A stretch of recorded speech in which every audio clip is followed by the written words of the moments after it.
Bonjour, je m'appelle Nicolas Chady, je suis pédiatre spécialisé en médecine de l'adolescence et en toxicomanie et clinicien-chercheur au Centre hospitalier universitaire Sainte-Justine. Cette capsule s'adresse aux prescripteurs pédiatriques et adultes. Aujourd'hui, on va parler d'une application pratique de la prescription de pharmacothérapie de remplacement pour le tabac, tirée directement du guide La pharmacothérapie de remplacement des substances psychoactives en contexte de la COVID-19 au Québec, un guide clinique à l'intention des prescripteurs. Comme introduction, j'aimerais mentionner que le tabagisme est un facteur de risque pour les formes plus sévères de la COVID-19. On sait qu'il y a une augmentation des risques de complications pulmonaires, entre autres, chez les fumeurs qui sont aussi atteints de la COVID-19. Les associations entre la COVID et le vapotage demeurent un thème qui est sous investigation et on ne connaît pas ces associations-là à l'heure actuelle. On sait par contre que l'utilisation et le partage des produits de tabagisme et de vapotage pourrait augmenter le risque de transmission de la COVID-19. Quelques rappels en commençant. Comme pour les autres pharmacothérapies de remplacement, il faut faire attention de bien veiller à l'entreposage sécuritaire de la pharmacothérapie qu'on va discuter aujourd'hui. Et ça, c'est surtout vrai dans un milieu de vie qui est partagé où il peut y avoir d'autres individus ou même des enfants qui seraient présents. Il faut aussi s'assurer de bien prescrire pour au moins 14 jours de façon à permettre le respect des consignes d'isolement ou de distanciation physique en cas d'infection à la COVID-19. Il faut aussi s'assurer comme prescripteur de bien documenter toutes les prescriptions et il faut communiquer directement avec le pharmacien pour s'assurer de la transmission de la prescription et de son suivi. Alors, on se lance. Parlons maintenant de la pharmacothérapie de remplacement du tabac.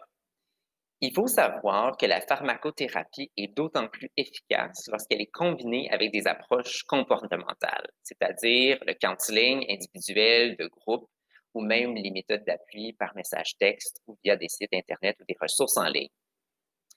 On va revoir les différents produits de remplacement et les médications qui peuvent être prescrites en appui à la cessation tabagique.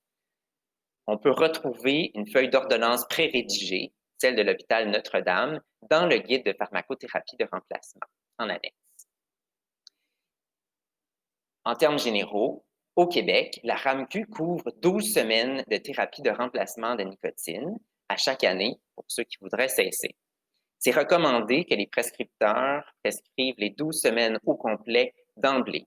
Les utilisateurs pourraient décider de débuter, cesser puis reprendre plus tard, mais auront au moins déjà la prescription pour pouvoir maximiser leur utilisation des produits de remplacement. Il y a deux types principaux de produits de remplacement, les produits de longue action et les produits de plus courte action. Le produit de longue action, le timbre, peut être prescrit en 3 différentes forces, donc 7, 14 et 21 mg. Et on peut combiner les différents timbres pour atteindre des doses totales en fonction de la consommation de cigarettes ou de produits de vapotage dans une journée. Par exemple, on trouve sur la feuille d'ordonnance pré-rédigée qui est disponible dans le guide de pharmacothérapie de remplacement des exemples. Pour un fumeur qui consommerait 10 cigarettes ou moins par jour, on peut prescrire un thème de 14 mg pour 6 semaines, suivi d'un thème de 7 mg pour 6 semaines. Pour une utilisation de 11 à 20 cigarettes, on peut y aller avec un thème de 21 mg pour 6 semaines, suivi d'un thème de 14 pour 4 semaines, puis un thème de 7 mg pour 2 semaines. Et on peut augmenter les forces des timbres prescrits en fonction de la consommation de cigarettes. Les équivalences avec les produits de vapotage, donc pour les adultes qui voudraient cesser de vapoter, dépendent un peu de la concentration des liquides utilisés. En termes généraux, une capsule de 1 ml de produit de vapotage avec une teneur de 5 est plus ou moins équivalent à un paquet de cigarettes complet. Il faut savoir que la thérapie de remplacement peut être prescrite à la fois par un médecin et un pharmacien. J'ai d'abord mentionné les produits de longue action. J'aimerais revenir sur les produits de courte action, soit les gommes, les pastilles et les inhalateurs. Il y a 2 forces pour les gommes et les pastilles et on peut recommander une utilisation à toutes les heures ou 2 pour aider avec l'infrégal de nicotine. L'utilisation combinée des produits de courte et de longue action montre habituellement une meilleure efficacité. On peut considérer de combiner les produits de remplacement à la nicotine avec des médications qui ont été prouvées efficaces pour aider la cessation tabagique. Ces deux médications sont le bupropion et la varenicline. On trouve encore une fois dans la guide de pharmacothérapie de remplacement les doses suggérées. Pour le bupropion, qui doit être de longue action, on suggère de commencer avec une dose de 150 mg par jour durant 3 jours, puis d'augmenter à 2 fois par jour. On suggère des intervalles de 8 heures entre les deux doses et de ne pas prendre le médicament après 17 heures pour favoriser le sommeil. Avec la varenicline, on débute avec une dose de 0,5 mg par jour. On augmente ensuite à 2 fois par jour pour aller à la dose complète de 1 mg par la suite. À l'heure actuelle, l'évidence pour l'utilisation de la vapoteuse comme stratégie de cessation tabagique est très controversée. Elle l'est encore plus chez les ados, mais demeure assez inconcluante au niveau des évidences pour l'utilisation chez les adultes. Ça pourrait évidemment être discuté dans une approche de réduction des méfaits, sachant que les produits de vapotage contiennent en principe moins d'émissions toxiques nocives. On ne sait par contre pas exactement quelle est la meilleure façon de recommander ou d'utiliser la vapoteuse pour une cessation complète des produits nicotiniques. Il y a plusieurs ressources en ligne qui peuvent être utilisées en appui à la cessation tabagique. La plupart de ces ressources disponibles au Québec peuvent être accédées par le site Québec sans tabac, où on a aussi accès au service J'arrête, qui permettent de recevoir du soutien pour la cessation par courriel ou par message texte.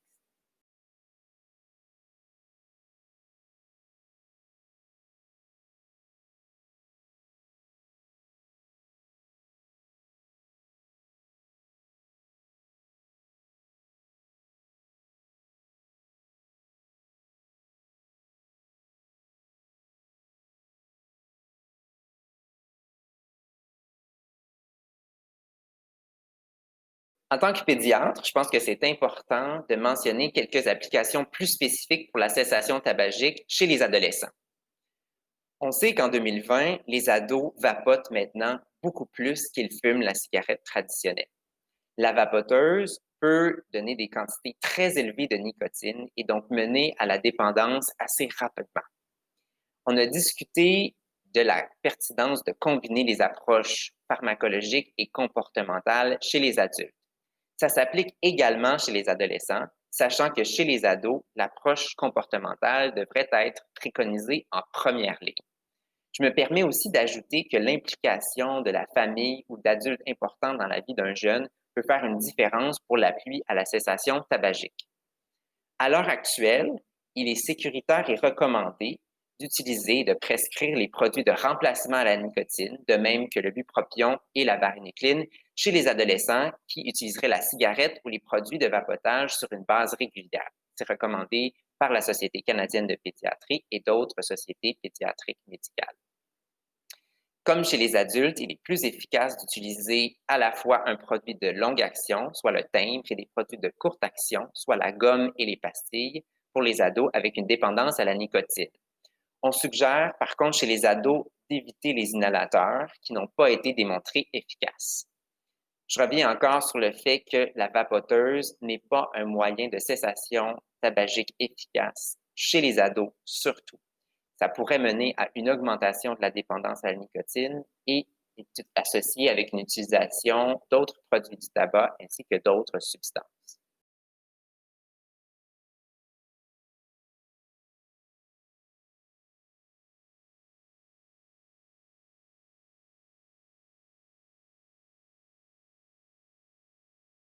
Passons maintenant à une discussion sur des mesures importantes qui sont à mettre en place pour les personnes qui seraient en unité d'isolement. Il est très important, dans une perspective de prévention de la COVID, de savoir qu'il faut se laver les mains absolument et d'utiliser les mesures de distanciation physique. Ça s'applique définitivement pour les individus qui seraient des fumeurs ou des utilisateurs de la vapoteuse et qui vivent avec plusieurs autres individus.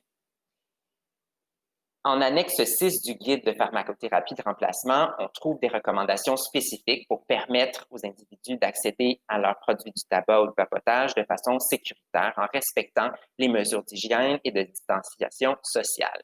Par exemple, on recommande de s'assurer que les paquets de cigarettes sont bien séparés entre les individus qui pourraient avoir un statut COVID positif ou négatif, ou encore en attente de résultats. Il faut bien sûr s'assurer de bien désinfecter les objets qui pourraient être partagés, par exemple les briquets. Il faut aussi bien réfléchir à encadrer les sorties pour les individus fumeurs, de manière à faire en sorte que les gens avec le même statut pourraient sortir, fumer ou vapoter en même temps. On peut aussi penser à l'utilisation de cages d'escalier ou d'ascenseurs par statut COVID.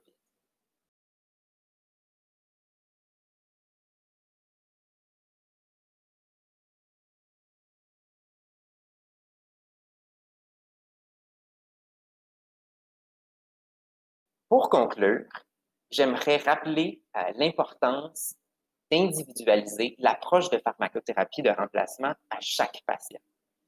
Si on a moins l'habitude de prescrire les produits de remplacement à la nicotine ou les médications pour la cessation tabagique, il peut être utile de se référer à un collègue plus spécialisé en traitement des dépendances ou avec une expérience avec l'utilisation de ces produits-là. Il peut aussi être utile de communiquer avec l'équipe de soutien clinique et organisationnel en dépendance et itinérance pour toute question ou besoin de soutien. Il y a plusieurs façons de nous rejoindre par mail, téléphone ou par information sur le web.